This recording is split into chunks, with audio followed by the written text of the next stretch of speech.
Tudo isso porque o presidente nem está no Brasil, né? Segue em agenda na Europa, tá desde o final da semana passada em Portugal.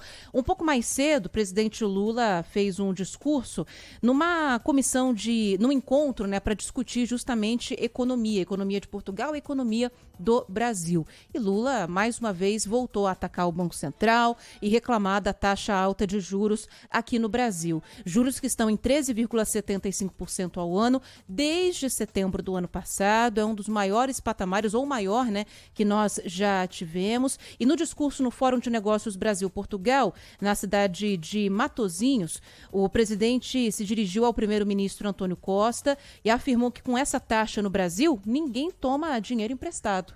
Nós temos um problema no Brasil, primeiro-ministro, que Portugal, não sei se tem, é que a nossa taxa de juros é muito alta. É muito alta. No Brasil, a taxa Selic, que é a taxa referencial, está 13,75. Ninguém toma dinheiro emprestado a 13,75. Ninguém. Não existe dinheiro mais barato. E a verdade é que um país capitalista precisa de dinheiro. E esse dinheiro tem que circular, não apenas na mão de poucos, na mão de todos. Bom, o Brasil tem, de fato, a maior taxa real de juros do mundo. Na semana passada, em Londres, o presidente do Banco Central voltou a indicar que a taxa pode não cair no curto prazo. Segundo Roberto Campos Neto, é necessário que os juros estejam altos nesse momento para combater o quê? A inflação.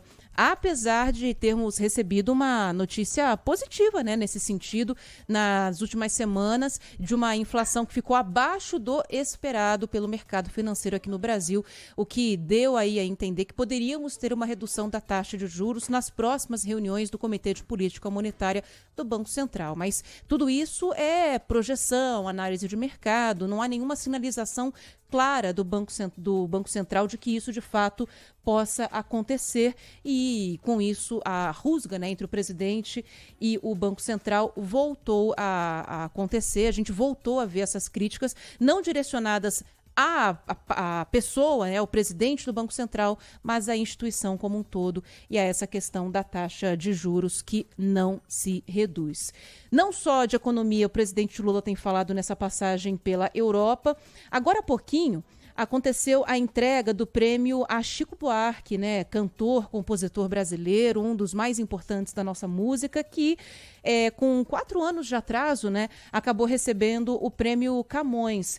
Ele foi escolhido por unanimidade, né, como personalidade a receber esse prêmio, que é uma das maiores honrarias, né, que nós temos na cultura portuguesa, na língua portuguesa, aliás, mas se recusou a receber o prêmio em 2019, porque teria ali que receber um diploma oficial da Láurea, assinado pelo então presidente Jair Bolsonaro. Mas agora, com a presença de Lula nessa cerimônia, Chico Buarque aceitou receber essa premiação, que aconteceu agora há pouco. Ele recebeu o prêmio das mãos do presidente Lula, foi bastante aplaudido. A gente vai ouvir um trechinho que a gente recuperou aqui do discurso do Chico Buarque em Portugal.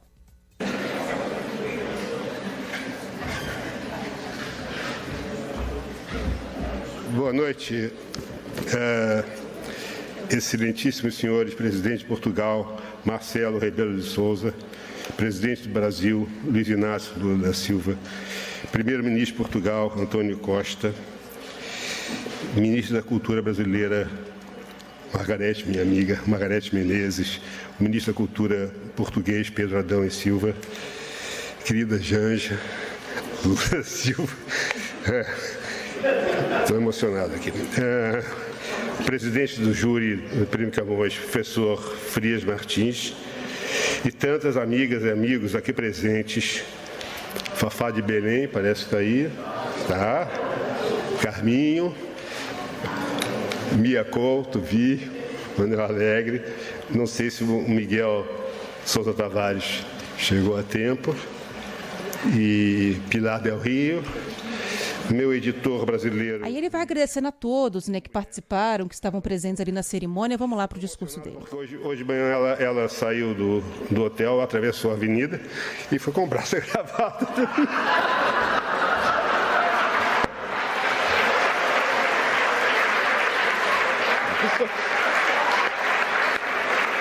Isso me emociona. Ao receber este prêmio, penso no meu pai, o historiador e sociólogo Sérgio Buarque de Holanda,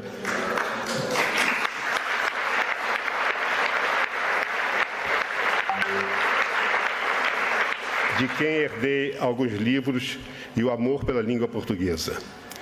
Relembro quantas vezes interrompi seus estudos para lhe submeter meus escritos juvenis, que ele julgava sem complacência nem excessiva severidade, para em seguida me indicar leituras que poderiam me valer numa eventual carreira literária.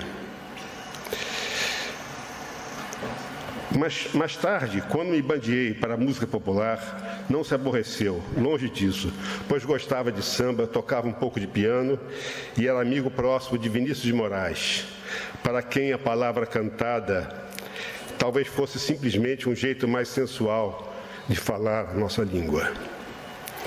Posso imaginar meu pai coruja ao me ver hoje aqui, se bem que, caso fosse possível nos encontrarmos neste salão, eu estaria na assistência e ele cá no meu posto a receber o prêmio Camões com muito mais propriedade.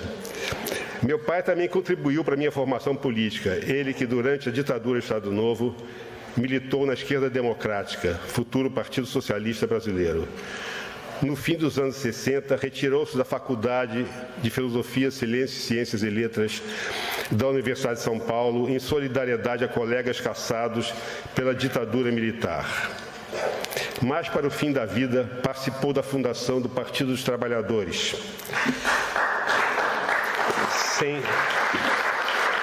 Sem chegar a ver a restauração democrática no nosso país, nem muito menos pressupor que um dia cairíamos num fosso sob muitos aspectos mais profundo.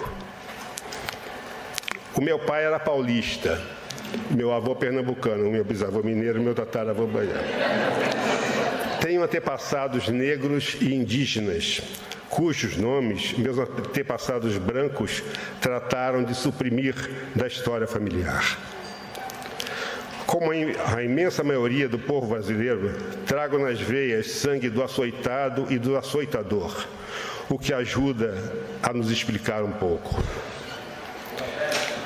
Recuando no tempo em busca das minhas origens, recentemente vim a saber que tive por duodecavós paternos o casal Shem Tov Ben Abraham, batizado como Diogo Pires, e Orovida Fidalgo, oriundos da comunidade barcelense.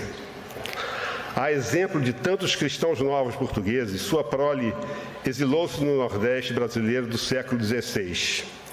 Assim, enquanto descendente de judeus sefarditas perseguidos pela Inquisição, pode ser que algum dia eu também alcance o direito à cidadania portuguesa, a modo de reparação histórica. Tá aí, então, um trechinho do discurso do Chico Buarque, que aconteceu agora há pouco. O Chico Buarque, cantor, compositor, escritor, de 78 anos, que estava visivelmente nervoso, emocionado, mas ainda conseguiu fazer piada. Manteve ali o bom humor durante essa premiação, o prêmio que ele recebeu em Portugal, na cidade de Sintra, né, que é uma cidade que fica pertinho ali de Lisboa, é uma cidade bastante turística, né, cheia de castelos e tudo mais, e a cerimônia aconteceu agora há pouco por lá.